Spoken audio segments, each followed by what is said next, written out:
নানা রঙের লাইটিং মোড়ানো এ ভাস্কর্য দেখে চোখ জুড়িয়ে যাবে যে কারো। তবে সবচেয়ে অবাক করা বিষয়, এগুলো সবই বরফে তৈরি।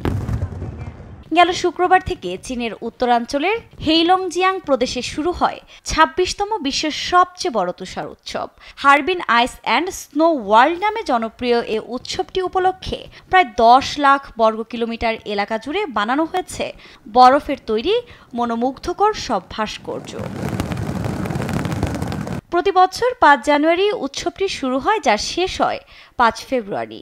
মাসব্যাপী চলা এই উৎসবের আকর্ষণীয় কিছু ভাস্কর্য অনেক সময় উদ্বোধনী অনুষ্ঠানের আগেই পর্যটকদের জন্য উন্মুক্ত করে দেওয়া হয়, যা দেখতে দূর দূরান্ত থেকে ভিড় করেন পর্যটকরা। বরফের স্লাইডটি অত্যন্ত রোমাঞ্চকর ছিল। আমি একটি ভিডিও রেকর্ড করেছি। সেই সময় সূর্যাস্ত হয়েছিল, যা সবকিছুকে এত সুন্দর করে তুলেছিল। আসলে একটি অভিনব অভিজ্ঞতা।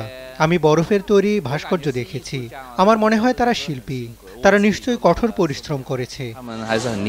এবার বরফ তুষার উৎসবে ১,১০,০০০ ঘনমিটার বরফ এবং ১,২০,০০০ ঘনমিটার তুষার ব্যবহার করা হয়েছে। এছাড়া ৪,৫০০ বর্গ ঘনমিটার তুষারের সাহায্যে তৈরি করা হয়েছে একটি বুদ্ধ মূর্তি। দর্শনার্থীরা এখানে বিশ্বের ১২টি দেশের তৈরি ভাস্কর্য দেখার সুযোগ পাবেন। ১৯৮৫ সাল থেকে চীনে এই বরফ তুষার উৎসব আয়োজিত হয়ে আসছে।